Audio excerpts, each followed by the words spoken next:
It's a pleasure to have you here. A major political conversation is gaining momentum across Nigeria after former Minister of Education and respected public policy advocate, Obi Ezekwesili, made a strong statement about the country's political future and her preferred candidate for the presidency. Speaking during a recent discussion that has since generated widespread attention online, Ezekwesili declared that, based on her assessments and calculations, Peter Obi is currently the most qualified candidate for Nigeria's highest office and the only person she would vote for if an election were held today. Well, I've said it and I'll repeat it again. It's Peter Obi. I mean, there's no way I can cast a vote for an Atiku or a Tinubu. I have a framework of leadership. I call them the 3 C's: character, competence, and capacity. I've been talking about this for decades. So when I use it and I do a weighting of the scores of each of the candidates around these 3 attributes that make up my framework of leadership, character, competence, and capacity, the person who comes out with a score higher than that of the others, because you're not compromising character for competence or compromising competence for character, then you find that, there's no way I'm going to vote for anyone other than Peter Obi in this election. And I do believe that citizens who care for themselves, citizens who want a break with what we've seen in these decades and decades of failure, should at least vote for a candidate that they can relate to, a candidate that would listen to what it is that they care about. Because for the first time, the citizens of Nigeria are engaged. They're going to hold Mr. Peter Obi to account for governance, because he would be a product of citizens' desire to break away from the old. The statement has sparked excitement among Peter Obi's supporters, while also generating intense debates among political observers, analysts, and Nigerians from different political backgrounds. For many people, Ezekwesili's comments carry significant weight because of her reputation as one of Nigeria's most respected voices on governance, accountability, education, economic reforms, and public policy. Over the years, she has built a reputation for speaking her mind regardless of which political party is in power. Unlike many politicians who are perceived to be loyal to specific political interests, Ezekwesili has often positioned herself as an advocate for good governance and institutional reforms.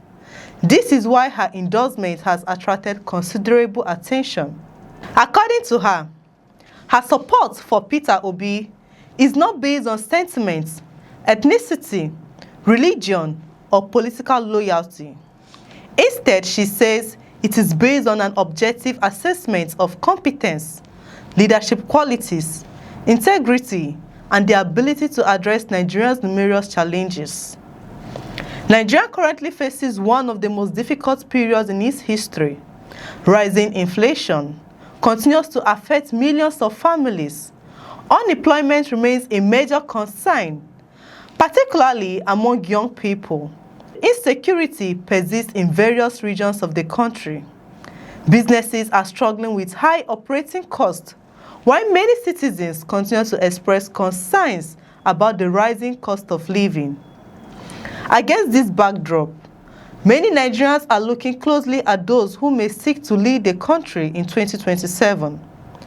Ezekwesili's comments appear to reflect a growing desire among many citizens for leadership that prioritizes competence over political connections and performance over rhetoric. Supporters of Peter Obi were quick to celebrate the endorsement.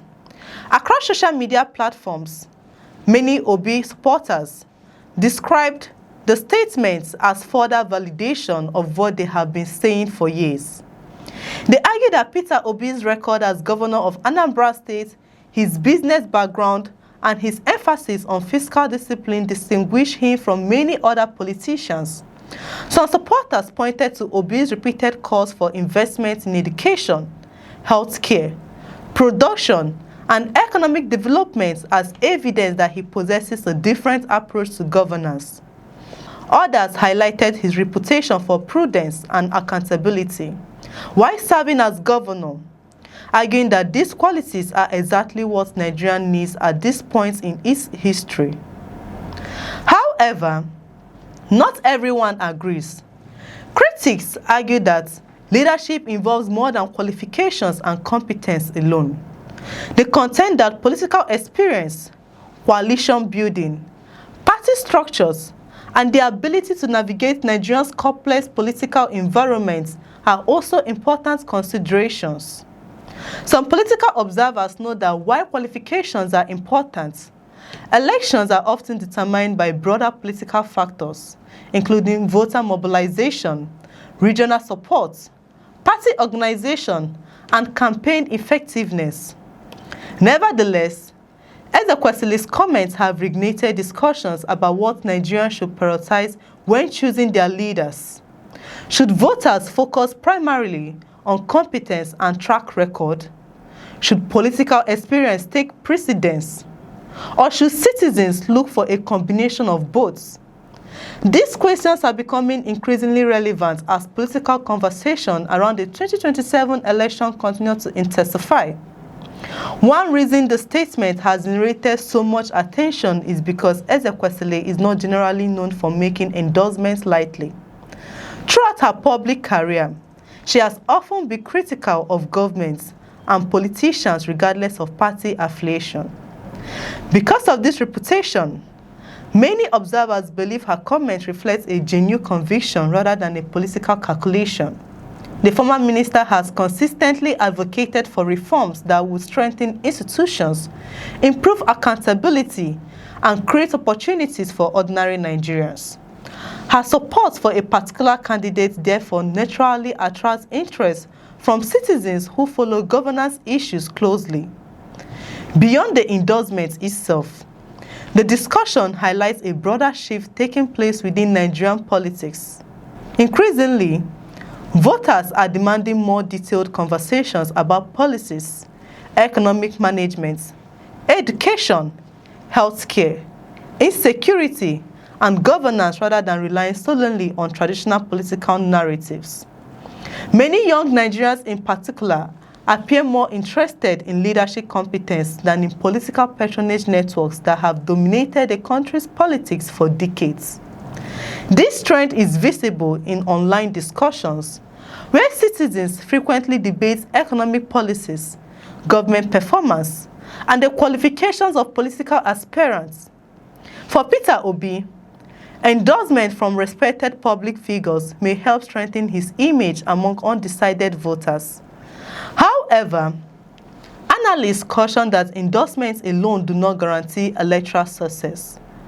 Ultimately, elections are won through voter participation, effective organization, strong grassroots engagement, and the ability to convince citizens that a candidate can deliver meaningfully change. As Nigeria moves closer to the next election cycle, statements like the one made by Obi Ezekwesili are likely to become increasingly influential in shaping public debates. Whether Nigerians agree with her assessments or not, her comments have once again placed Peter Obi at the center of national political discussions. The larger question now is whether other influential voices will make similar declarations in the months and years ahead. For many Nigerians, the debate is no longer simply about personalities. It is about finding solutions to the economic, social, and security challenges facing the country. And as citizens continue to evaluate potential leaders, competence, integrity, experience, and vision will likely remain central themes in the conversation. What do you think about Obi Ezekwesili's statements? Do you agree that Peter Obi is currently the most qualified candidate for Nigeria's presidency? Or do you believe another candidate is better suited for the job? Share your thoughts in the comment section below. If you enjoyed this report, please like, share, and subscribe to the channel Turn on the notification bell so you never miss out latest political analysis, breaking news, and discussion shaping Nigeria's future. I'm Chidera Isum. Thank you for watching. We'll see you in the next report. Bye for now.